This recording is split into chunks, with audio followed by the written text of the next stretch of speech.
لو انت فقدت عزيز او فقدت حبيب او لسه محققتش احلامك او يئست انك انت تحققها اصلا او شايف ان الحياة صعبة وان الحياة مؤلمة وان الناس اللي فيها ناس مش كويسين، لو الحياة ارهقتك بشكل ما، فالنهارده ان شاء الله معانا 3 كتب بتواسيك. السلام عليكم ورحمة الله وبركاته، اهلا ومرحبا بكم في حلقة جديدة. كنا عملنا حلقة قبل كده عن 8 روايات بتواسيك، فقلنا ما ينفعش ان احنا نتكلم عن الروايات وما نذكرش الكتب. فالنهارده ان شاء الله معانا 3 كتب بتواسيك. من غير رغي كتير يلا بينا نبدأ. اول كتاب معانا وهو لا تحزن لدكتور عائض القرني. كتاب ضخم شويه ولكن يمكن ده افضل الكتب اللي هتقراها في حياتك. الكتاب عباره عن بوستات صغيره انا بعتمد عليه بشكل اساسي ان انا ببدا بيه يومي. الكتاب بيتكلم بشكل ديني، كمان لغته سهله وبسيطه بحيث ان اي حد يقراها. هي لغه عربيه فصحى ولكنها سهله جدا. انصحك جدا انك انت تقرا الكتاب ده لانه فعلا من افضل الكتب اللي ممكن تقراها بدون مبالغه. الكتاب بيتكلم بقى في شتى مناحي الحياه، المشاكل اللي انت تمر بيها، علاقتك بربنا، تنظيم الوقت وتنظيم الحياه، اداره الماليات، العادات، ويتكلم عن المهارات، يتكلم عن جوانب كتير في حياتك. خلينا ناخد كوت ونقرا مع بعض. الراحه غفله والفراغ لص محترف، فالحكمه ضاله المؤمن، ان وجدها فهو احق بها، لا تعذل المشتاق في اشواقه حتى يكون حشاك في احشائه. الناس اللي بتحب بقى، الم ترى اني كلما زرت زينبا وجدت بها طيبا وان لم تطيبوا.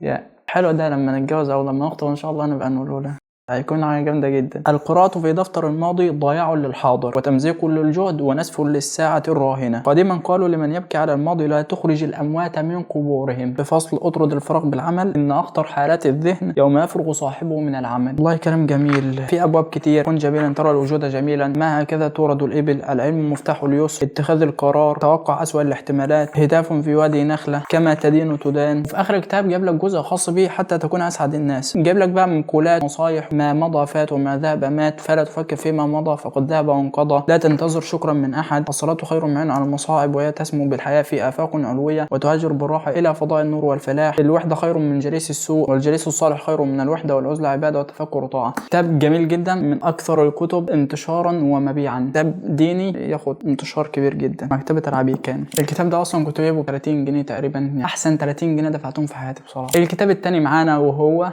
السلام عليك يا صاحبي، الكاتب الجميل جدا وهو أدهم الشرقاوي او ادهم شرقاوي. بص ابن ساعده. الكتاب نفس النظام برضو، على هيئه بوستات او على هيئه مقالات مجمعه في الكتاب ده. كتاب برضو من الكتب اللي تهون عليك جدا، عباره عن رسائل بيبداها بالسلام عليك يا صاحبي وبينتهي بالسلام عليك يا صاحبي. كتاب برضو لغته سهله وبسيطه واي حد يقدر يقراه. الكتب ممكن تكون ضخمه شويه ولكن يعني زي ما قلت لك هي على هيئه بوستات متفرقه او مقالات متفرقه. انت تقدر تقرا مثلا بوستين 3 بوستين، مش بوستين اللي هم دول، لا بوستين اللي هو مقالين. كل المقالات ديت بتكون منفصلة عن بعضها، مش مرتبطة ببعضها زي الكتاب مثلا. خلينا ناخد كوت مع بعض وهو في فترة من حياتي اعتزل الإمام مالك الناس، فلم يكن يشهد الجمعة ولا الجماعات ولا يعود مريضا ولا يمشي في جنازة. فلما سئل بعد ذلك قال ليس كل إنسان يستطيع أن يبوح بعذره. وده فعلا جدا، في أعذار ما بتتقالش، ما ينفعش انك انت تقولها لحد ايا كان حتى أهلك. نحن أبطال حين نجاهد أنفسنا كل يوم كي لا نعصي الله سبحانه، ولعل الذي أحبك بجنون أراد أن يقول لك لقد تمنيت أن يحبني أحد مثلما أحببته، وما الحرية إلا أن يملك المرء روحه. حلوة كمان الصفحة الأولى ديت من الكتاب، جميلة جدا، يبقى اقراها توضح لك معالم الكتاب بشكل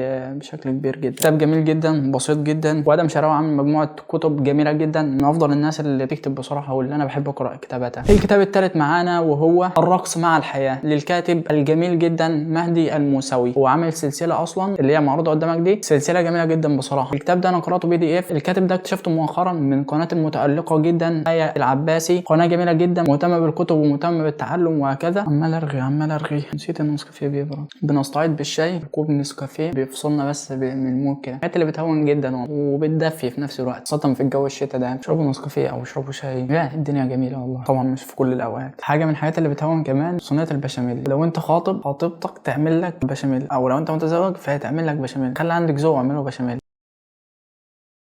رغينا كتير انا عارف. اتمنى ان الفيديو يكون عجبكم. لو عجبك ما تنساش تعمل سبسكرايب ولايك وشير. قول لنا رايك في الكتب دي في كومنت لو انت قراتها، ورشح لنا بعض الكتب اللي بتهون عليك. وبس كده، استنونا في الحلقه الجايه وسلام.